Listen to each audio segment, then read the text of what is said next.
시편 34편 18절 말씀에서 22절까지 말씀을 같이 읽습니다. 여호와는 마음이 상한 자를 가까이 하시고 충심으로 통회하는 자를 구원하시는도다. 의인은 고난이 많으나 여호와께서 그의 모든 고난에서 건지시는도다. 그의 모든 뼈를 보호하시며 그 중에서 하나도 꺾이지 아니하도다. 악이 악인을 죽일 것이라. 의인을 미워하는 자는 벌을 받으리로다. 여호와께서 그의 종들의 영혼을 속량하시나니 그에게 피하는 자는 다 벌을 받지 아니하리로다. 아멘. 오늘 18절 말씀에 여호와는 마음이 상한 자를 가까이 하신다 말씀하셨습니다. 오늘 말씀을 통해서 본인 치유의 말씀입니다. 시편 34편 18절에서 22절까지 말씀을 이렇게 봤습니다. 우리 자신이 먼저 치유를 받아야 할 줄로 믿습니다. 창세기 3장 1절로 20절 하나님의 말씀을 불순종해서 하나님의 말씀을 믿고 순종하기보다는 자기의 욕심에 끌려서 사단의 말을 듣고 선악과를 따먹은 즉시 하나님과는 완전한 결별이 됐어요. 이유는 하나님은 죄인과 함께 할 수 없기 때문에. 하나님이 죄인과 함께 할 때는 하나님의 의로운 그 생명의 빛 때문에 죄인은 설 수가 없어요. 이사야 6장에 있는 말씀대로 여호와의 의로운 불 앞에 다 죽게 되는 거예요. 이사야 선지자가 환상 중에 여호와 하나님의 보좌를 보고 두려워 떨며 이제 내가 여호와의 그 의로운 불에 다 죽게 됐구나 다른 생각. 결국은 하나님과의 관계가 끊어지는 그 순간 모든 땅이 저주를 받게 돼요. 모든 사람은 이때부터 병들기 시작해요. 병들었단 말은 무슨 말인지 아십니까? 죽어가는. 생존에 있지만은 썩어가는 존재가 돼요. 그게 병이에요. 모든 공기, 물, 전부 다 오염되기 시작합니다. 지금 오염된 게 아닙니다. 창세기 3장 이후부터 공기와 모든 물은 오염되어지기 시작한 거예요. 사람들이 먹는 음식, 이때부터 몸에 건강을 준 게 아니라 몸에 해로운 독이 된 거예요. 그래서 이때부터 어떤 결과가 왔느냐? 흙으로 돌아가는 이 육신이 흙에서 왔기 때문에 흙으로 돌아가게 되는, 이게 바로 저주입니다. 하나님 떠나 있는 그 자체가 저주예요.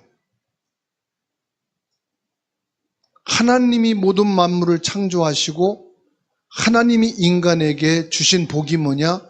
생육하고 번성하고 다스리고 정복하라고 복을 주셨는데 이 복이 다 없어져 버렸어요.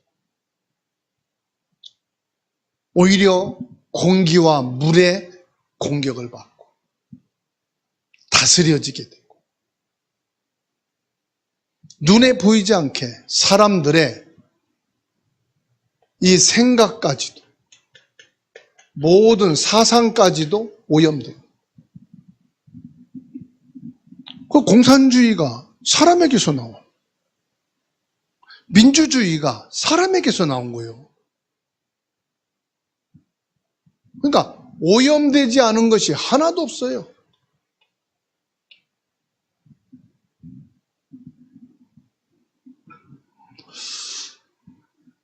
이거를 먼저 치유를 해야 돼요. 이걸 치유하는 길이 뭘까요, 여러분?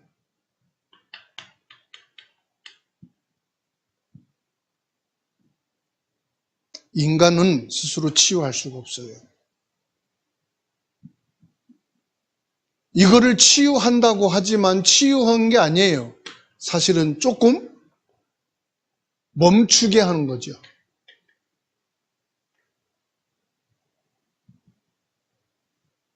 치유가 아니고 이게 조금 늦춰줄 뿐입니다. 늦추는 거예요. 병을 치유했다고 해서 완치가 아닙니다. 잠깐 멈추고 잠깐 늦춘 것뿐이에요. 결국은 어떻게 되지요? 죽음으로 가요. 공기와 물 오염된 거를 전 세계가 뜻을 합해가지고 환경 보호를 해갑니다. 보호가 됩니까? 늦추는 것뿐이에요. 잠시 뭡니까? 그거를 멈추는 것 같지만 멈춰주는 게 아니에요. 눈에 보이지 않게 계속해서 오염돼 가고 있고 파괴돼 가고 있어요. 그렇죠? 생육 번성이 아닙니다, 여러분. 생육 번성이라는 건 뭘 말하느냐? 생명을 말하는 거예요. 생육 번성할 수 있는 생명이 없어요. 생육 번성시키기 위해서는 뭐가 있어야 됩니까? 빛이 있어야 되거든요. 빛이 없으면 생육 번성이 될 수가 없어요. 생육 번성시킬 수 있는 참 빛이 없는데 어떻게 생육 번성합니까? 그러면 치유되는 길은 뭡니까? 복음밖에 없어요. 그래서 하나님께서 창세기 3장 15절 복음을 주신 겁니다. 그런데요, 이 복음을 믿고 믿는다는 것은 뭔지 아십니까? 내가 믿는 게 아니에요. 하나님께서 복음을 믿을 수 있는 믿음을 주셔야 돼요. 어린아이가 부모의 손을 딱 잡고 밖에 나갑니다. 이 아이의 관심이 다른 데 갔다. 아니면은 다른 어떤 사물이 아이가 잡고 있는 그 손을 탁 치게 되면은 놓게 돼 있어요. 내가 말씀을 깨닫고 내가 이 말씀을 감동받고 내가 예수 그리스도를 믿습니다. 그거 믿음 아니에요. 종교적인 믿음, 지식적인 믿음, 내가 종이를 통해서 글을 읽고 깨달은 믿음이죠. 참 믿음은 뭔지 압니까? 내가 그 안에, 그가 내 안에. 무슨 말이죠? 예수 그리스도께서 나를 딱 붙잡고 있는 믿음이에요. 나는 조금만 고달퍼도 믿음의 손을 놓고, 조금만 바빠도 이 손을 놓치고, 조금만 내가 피곤해도 이 믿음의 손을 놓치게 돼 있어요. 이건 내가 믿는 믿음은 가짜 믿음이에요. 진짜 믿음은 뭐냐? 예수 그리스도께서 나를 탁 잡으시는 믿음. 그게 무슨 믿음이죠? 말씀을 볼 때, 말씀을 들을 때, 말씀을 묵상할 때 그 말씀이 나를 사로잡아지는 믿음. 아, 예수님께서 나를 구원하시고 내 인생을 책임지시구나. 예수님께서 내가 살고 죽는 것은 문제가 아니고 예수님께서 나를 잡고 계시구나.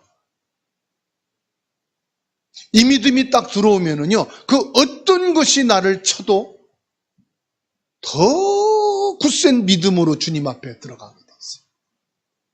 어떤 문제와 어려움이 나를 고달프게 해도 오히려 그 고달픔으로 인해서 그리스도의 믿음이 더 확정되게 돼 있어요. 아, 그리스도가 나를 사랑하시는구나.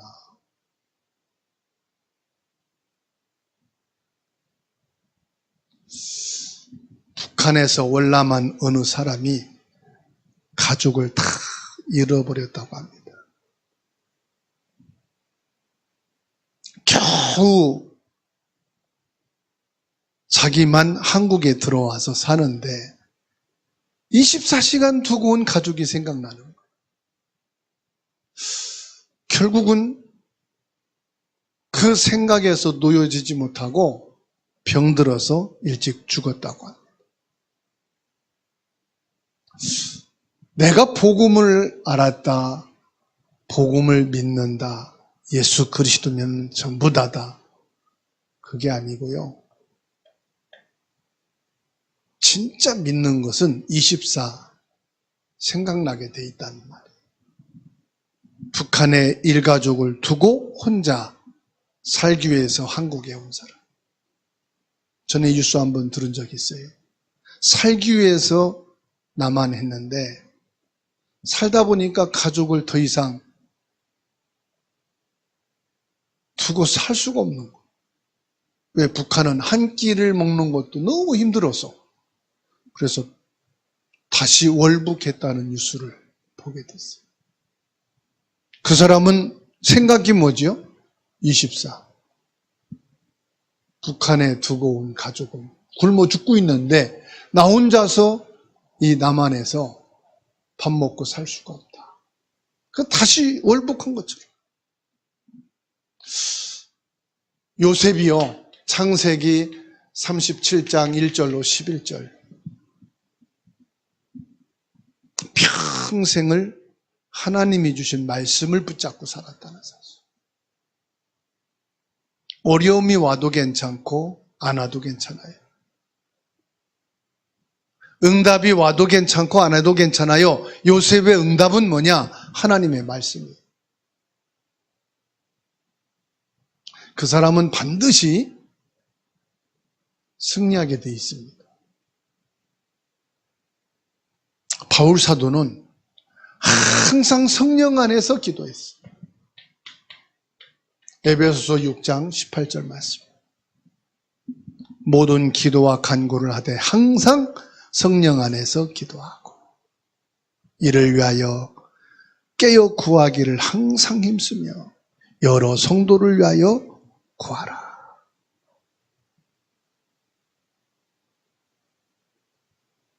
진짜 나를 치유할 수 있는 것, 진짜 모든 것을 치유할 수 있는 것은 예수 그리스도밖에 없습니다.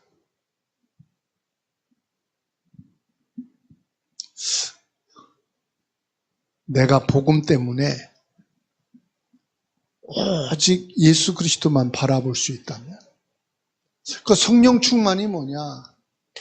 사도행전 1장 8절. 성령 충만이 뭐냐? 오직이에요, 오직. 오직 주님 바라보는 것. 쓸데없는 불신앙, 실패 신경 쓰지 마시고 주님만 바라보는 참 치유가 되기를 주의 이름으로 축원합니다. 아마 이게 안 되잖아요. 오직이 되면은 이게 되거든요. 사람이요, 진짜 다급하면은 내가 산다. 제가 어릴 때 한 동네에 살던 분이 마차를 끌다가 넘어지면서 마차에 깔렸어요. 빈수레면은 무겁지 않은데 짐을 가득 싣고 산 소가 그 마차를 끄는데 깔리면요, 사람 죽어요. 일어나도 못하고 숨도 못 쉬니까요. 화장실로 튀어들어가서 대변이 있잖아요. 그걸 퍼다가 먹이더라고요. 여러분 같으면 먹겠어요, 지금? 근데 이 양반이 받아서 꿀떡꿀떡 먹더라고. 살았을까요? 죽었을까요? 살았어요. 그래서 사람이 위급하니까요. 민간요법으로 이거 먹으면 산다 그러니까 먹더라니까. 여러분 119 앰뷸런스 차 타고 가면서 오물 먹이면 먹겠어요? 지금은 안 그러겠죠. 의학이 발달했으니까 말이에요. 불신앙한다는 것, 실패를 생각한다는 것은 불신자나 하는 거예요. 신자는 실패라는 게 없습니다. 실패가 뭐냐? 이게 실패예요. 아시겠죠?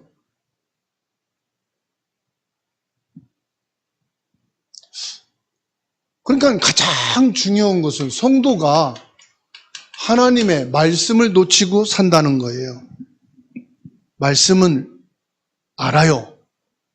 말씀도 들어요. 그런데 말씀을 놓치고 사는 거예요. 말씀을 놓치고 사는 불신자와 똑같습니다. 그래서 오늘 저와 여러분들이 뭘 해야 되느냐? 말씀을 회복해야 된다.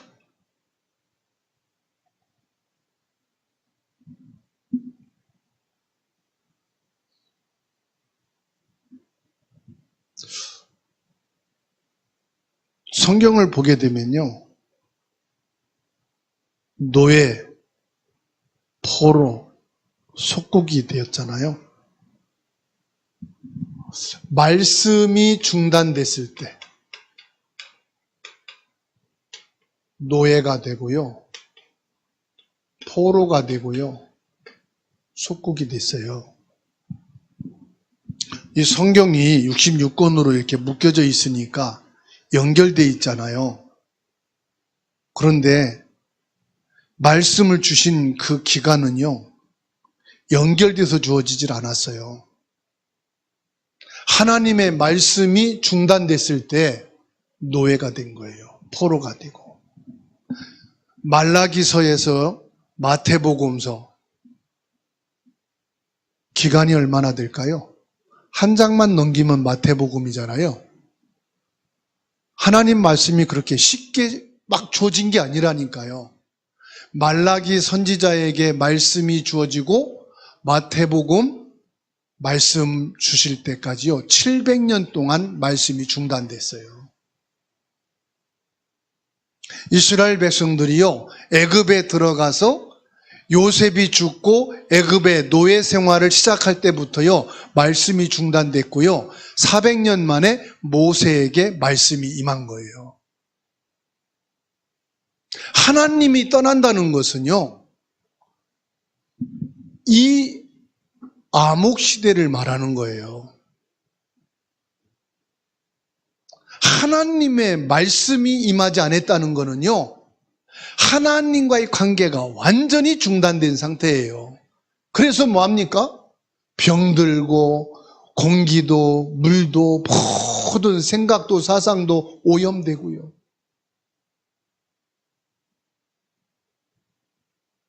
하나님이 없으니까요. 자기 생각에 옳은 대로 판단하고 살아가게 된다.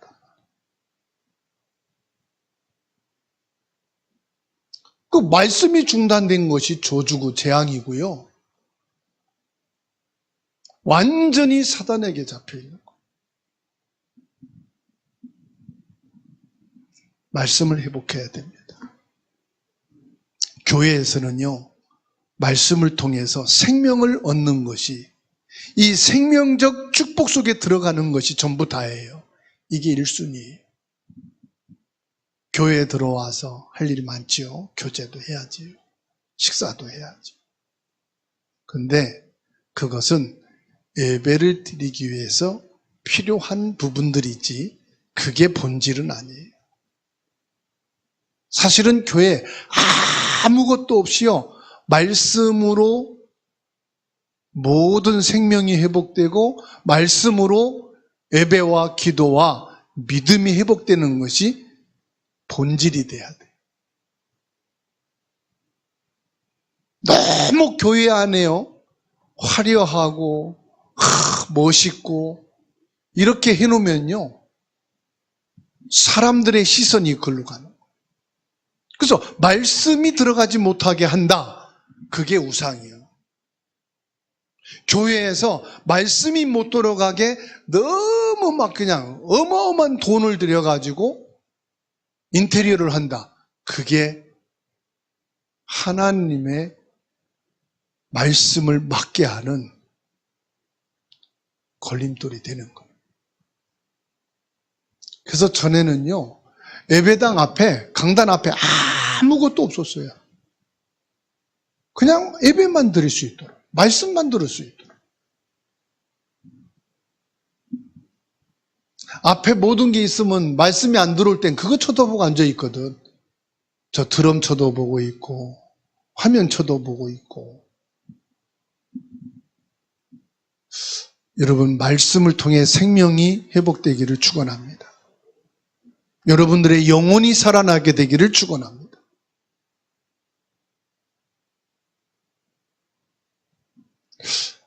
하나님께서요, 아담에게 말씀을 주신 겁니다. 이거는요, 어마어마한 축복이에요. 어떤 말씀을 주십니까? 복음을 주시잖아요. 이게 아담을 말씀으로 치유하시고 아담에게 살 길을 열어주신 거예요. 이스라엘 백성들이 포로가 되었을 때 하나님이 어떤 말씀을 주십니까? 이사야에게 7장 14절의 말씀을 주십니다.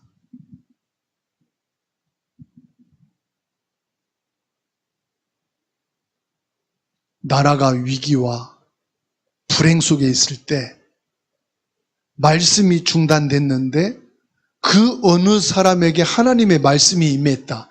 그 말씀이 민족을 살리는 말씀이에요. 여러분 가정과 가문 안에서 말씀 받은 한 사람이 있다. 그 사람을 통해서 가문 가정을 하나님이 살리겠다는 거예요.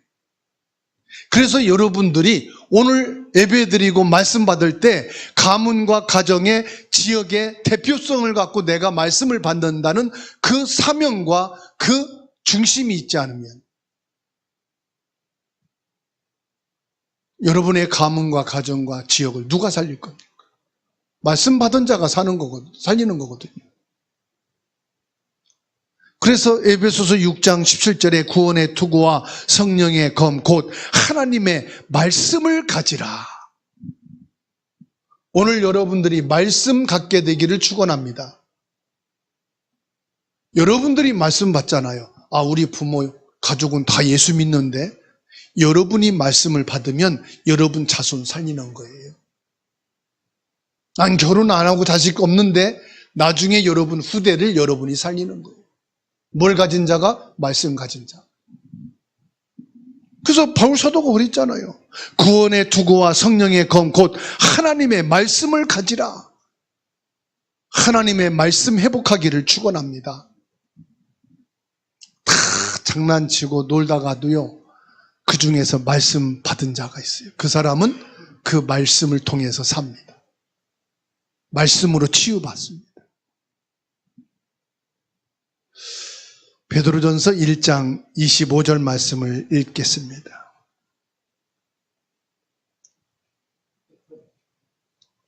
베드로전서 1장 25절 시작.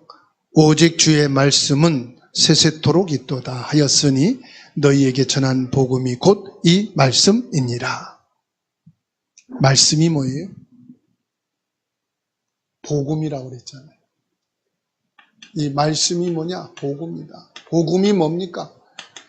예수 그리스도가 복음이에요. 오늘 저와 여러분들이 영원한 말씀, 예수 그리스도 언약 속에 있게 되기를 축원합니다. 예수님은 나의 복음이다. 이 말씀은 나의 복음이다. 이 복음으로 내가 사는 거고, 복음으로 우리 가정과 후대가 사는 것이다. 이 민족과 시대가 사는 길이 뭐냐? 이 복음이다. 여러분 마음에 이 말씀이 탁 뿌리 내려지게 되고 세워지기를 주의 이름으로 축원합니다. 이게 되어야 뭐가 되느냐? 본인 치유가 되는 거예요. 자, 치유받아야 될 대상이 누굽니까? 여러분 가문, 가족과 자녀 중에서 지금 가장 치유받아야 될 사람이 누굴까요? 치유받아야 될 것이 바로 납니다. 무슨 말이냐? 나라는 병이 치유받아야 돼요.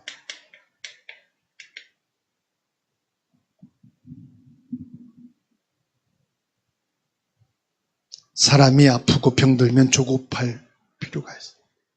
사람이 조급해져요. 그런데 나라는 병 치유받아야 될 부분이 뭐냐? 조급한 취급받자. 그러면 조급할 필요가 없다. 조급함이 치유되려면 뭐가 돼야 되겠죠? 자, 조급함 치유받으려면 뭐 해야 되겠어요? 성령 인도 받아야 되겠죠.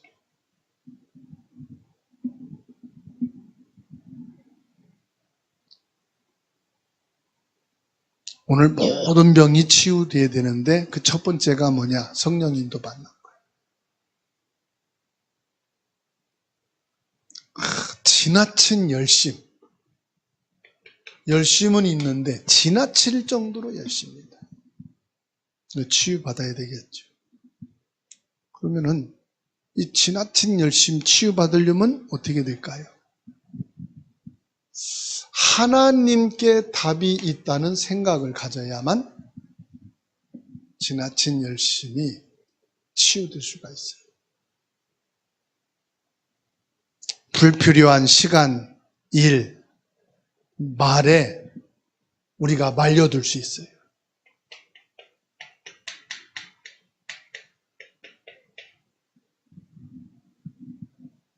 이거를 치유받으려면 어떻게 되겠어요? 불필요한 시간이나 일이나 말에 우리가 다 중요한 것을 놓칠 수 있단 말이에요. 이때 저와 여러분들이 하나님이 원하시는 것이 무엇인가?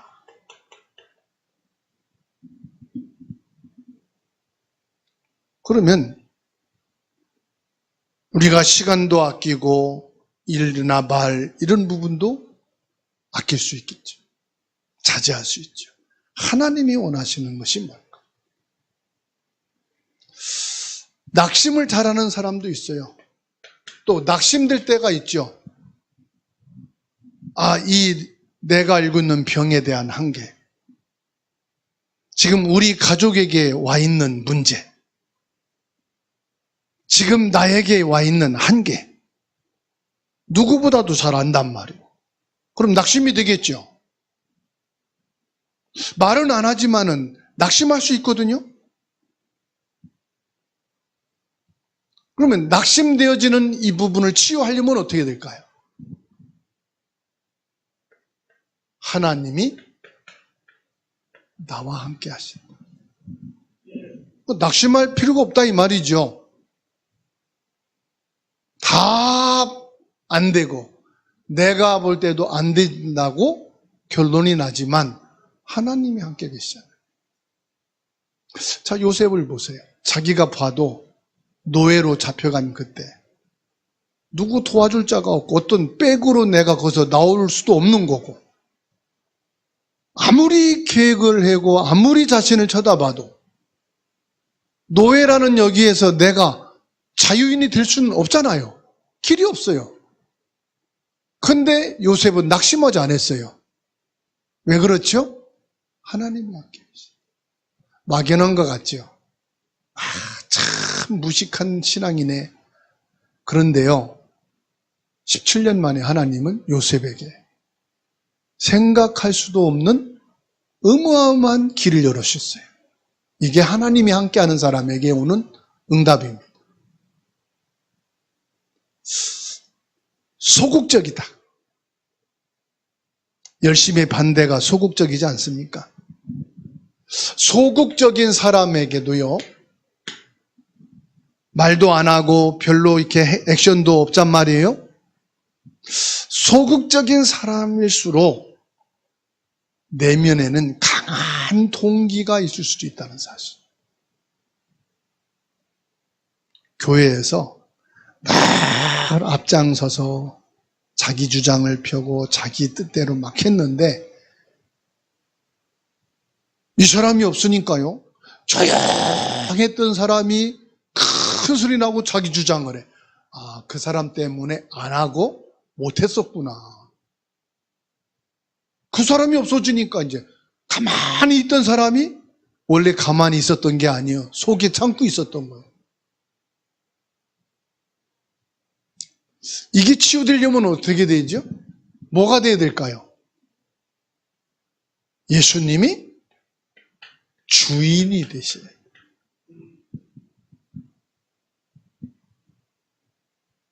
참고 있는 게 아닙니다.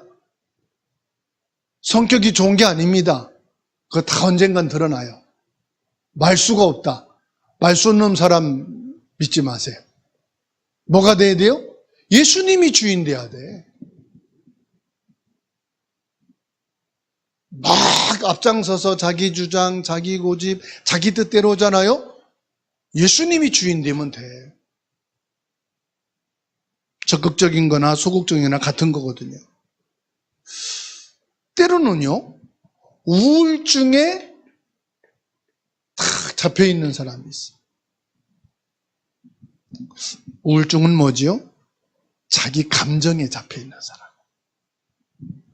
그래서 우울증의 사람은 뭐가 돼야 됩니까? 성령 충만하셔요. 감정 충만이 아니고 성령 충만하셔요. 오늘 34편 18절에 하나님께서 마음의 상처를 치유하시고 낙심한 자를 위로하시는 것을 말씀하고 있어요.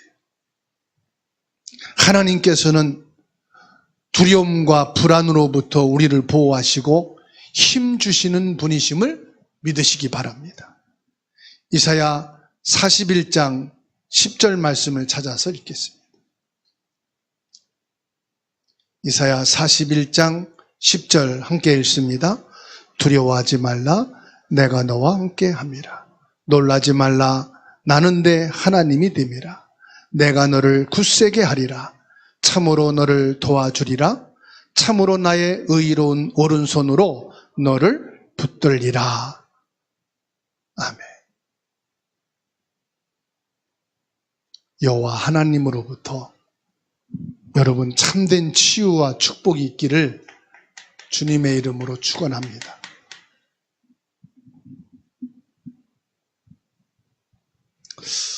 우리 인간은요, 하나님의 형상대로 창조되어진 존귀한 존재라는 사실이에요. 창세기 1장 17절에 하나님이 자기 형상 곧 하나님 형상대로 사람을 창조하시되 남자와 여자를 창조하셨습니다. 하나님께서요, 나를 이 땅에 보내실 때는 특별한 목적을 가지고 보내셨다는 사실.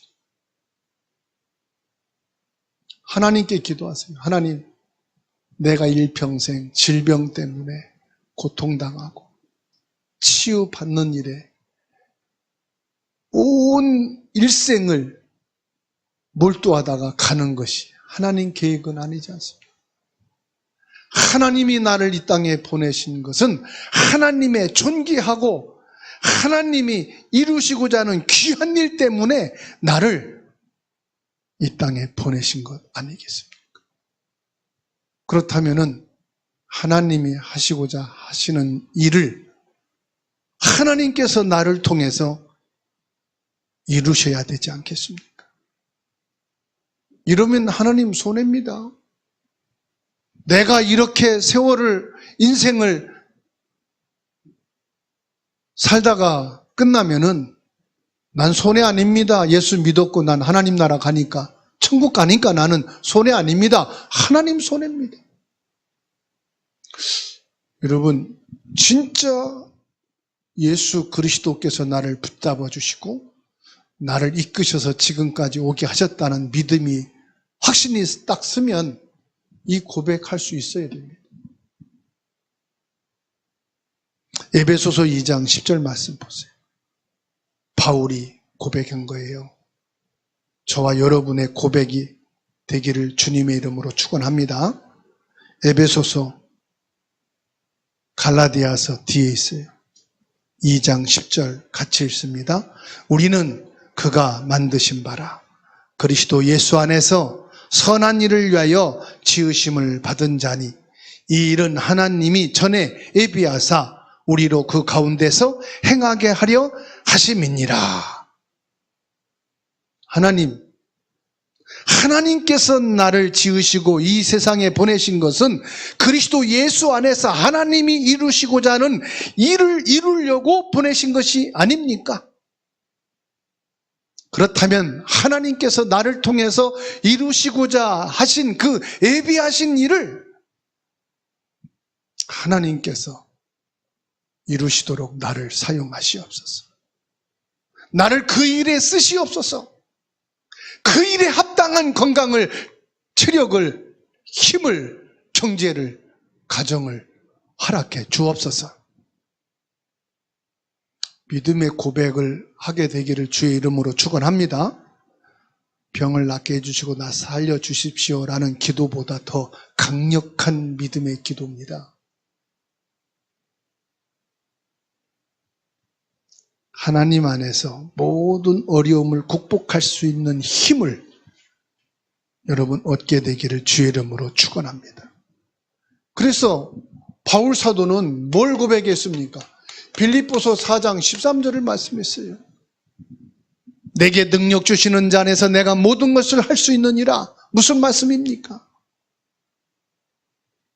하나님, 예수 그리스도의 능력으로 내게 와 있는 문제도 질병도 환경의 어려움도 문제가 되지 못합니다. 내 안에 계신 그리스도의 능력은 이것이 없어도 그리스도의 능력으로 할 수 있습니다. 고난 속에서 하나님께서 선한 결과를 이루어 가심을 믿으시기 바랍니다. 로마서 8장 23절에 하나님께서 사랑하는 자 곧 그 뜻대로 부르심을 입은 자들에게는 모든 것이 합력해서 선을 이루어 가시는 것을 믿으시기 바랍니다. 이것이 여러분에게 치유가 되어질 때 어떤 결과가 옵니까? 여러분 마음에 평화가 탁 오는 겁니다. 마음의 평화. 예수 그리스도께서 세상이 줄 수 없는 참된 평안을 주신다고 요한복음 14장 27절에 말씀하셨잖아요. 이건 약으로도 울술로도 사람도 그 어떤 운동도 음식도 줄 수 없는 평안. 나 자신이 치유될 때 그리스도로 얻어지는 평안인 것을 믿으시기 바랍니다. 내가 너희에게 주는 것은 세상에 주는 것과 같지 아니하니라. 그러니까 너는 마음에 근심도 하지 말고 두려워하지도 말라. 평안 있는 사람은요, 근심 없어요. 두려움 없어요. 그게 진짜 평안이에요. 예수 그리스도를 통해서 치유받은 자는 근심도 없고 두려움도 없다.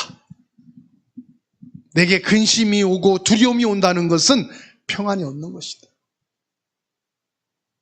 나의 믿음을 가지고 매달리는 거예요. 철봉을 제가 어깨가 아프니까 매달렸는데요. 1초도 못 들려 아야 하고 내려놔. 할 수가 없어. 내 힘으로는 철봉 하나도 못해. 예수님이 나를 붙잡고 계시는 그 믿음이 있어야 주님이 나를 끝까지 가게 하시는 것을 믿으시기 바랍니다. 내가 달려서 날려서 수영을 해가지고는 해외 못 갑니다. 비행기 앉아있으면 비행기가 다 태워다 줘요. 그렇죠? 도착했습니다. 내리세요. 그러면 그때 내리면 돼. 여러분 마음의 근심, 두려움은 내가 믿으려고 하는 거예요. 그렇죠? 그래서 자전거는요, 막 내 힘껏 가야만 가는 거예요. 힘이 지쳐서 페달을 못 밟으면 장로님, 자전거가 가요? 쓰러져요? 쓰러져. 근데 차에 앉아 있으면 안 가도 그냥 앉아 있어. 그렇죠? 자전거 타는 믿음이 좋아요? 차 타는 믿음이 좋아요? 차 타는 믿음이 커요? 비행기 타는 믿음이 커요? 예수님 안에 있는 믿음이 되시기를 축원합니다. 물론 자전거 페달 막 돌리는 것도 믿음은 믿음이겠지만은 그 내 힘으로 믿는 믿음, 종교 믿음, 노력하는 믿음이야. 그리스도 예수 안에 들어간 믿음이 되시기 바랍니다. 기도와 간구를 통해 하나님께서 주시는 평안을 누릴 수 있게 되기를 주님의 이름으로 축원합니다. 그 믿음이 뭐냐? 빌립보서 4장 6절 7절입니다. 아무것도 염려하지 말고 다만 모든 일에 기도와 간구로 너희 구할 것을 감사함으로 하나님께 하리라. 염려되는 것을 감사함으로 기도가 아니다 이 말이에요. 염려할 일도 없다 이 말이에요. 그냥 감사 기도하면은 하나님께서 하신다. 하나님이 내 생각 지켜주시고 하나님이 내 생각에다가 올바른 판단과 만남을 가질 수 있도록 길을 열어주시고 그리스도 예수 안에서 하나님이 응답해 주시는 것을 믿으시기 바랍니다. 여러분 치유되어야 가문 보고 말 거 아니에요. 자녀 보고 말, 형제 보고 말 거 아니에요. 전도 선교 후대 살릴 거 아닙니까? 그렇죠? 예수 그리스도의 이름으로 우리 본인이 치유받고 참 전도자가 됩시다.